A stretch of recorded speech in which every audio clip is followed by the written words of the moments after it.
Comment आली ती पण काश्मीरवरून आली आणि मला इतकं छान वाटलं की पहिल्याच व्लॉगला आपल्याला काश्मीरवरून कमेंट आली.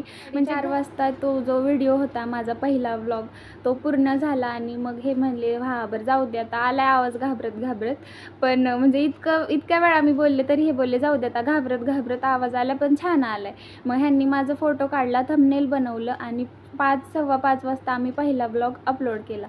तर अपलोड केल्यावर आम्हाला सुरुवातीला म्हणजे माझं पहिलं सबस्क्रायबर ह्यांनीच केलं होतं. म्हणजे पहिला जो सबस्क्रायबर आहे ते हेच आहेत आणि तिथून मग पुढं घरातल्यांनी सगळ्यांनी सबस्क्राईब केलं. सबस्क्रायबर पण हळूहळू वाढत गेले आणि तेव्हा आम्ही यूट्यूबचं जरा जास्त डोक्यात घेतलेलं, त्यामुळे शॉर्ट्स वगैरे पण बनवायचो आणि शॉर्ट पण अपलोड करायचो. मग मला संध्याकाळी पहिला व्लॉग टाकल्यावर संध्याकाळी 10 वाजता मला पहिली कमेंट आली, ती पण काश्मीरवरून. आणि ती कमेंट होती की खूप छान दीदी, कीप इट अप, की तू हे करू शकते आणि तू नाही का सक्सेस होशील आयुष्यात पुढं, तू कर, इथून पुढचे व्लॉग कंटिन्यू कर. मग मला ह्यांनी सांगितलं की बाबा आपल्याला म्हणजे घरात बसून मी सोशल मीडियाच्या माध्यमातून यूट्यूबच्या साहाय्याने पहिलाच व्हिडिओ माझा काश्मीरला गेला, ते पण घरात बसून. आणि हे मला खूप छान वाटलं की मी घरात बसून सोशल मीडियाच्या माध्यमातून काश्मीरला पोहोचले, ते पण पहिल्याच दिवशी आणि पहिल्याच प्रयत्नात.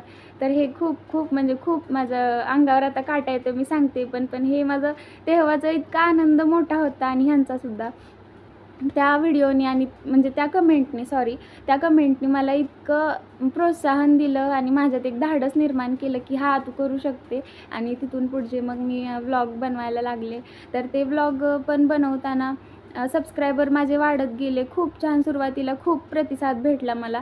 खूप असं म्हणजे आमचे म्हणजे 5-6 व्हिडिओ आम्ही टाकले, कंटिन्यू रोज टाकायचो.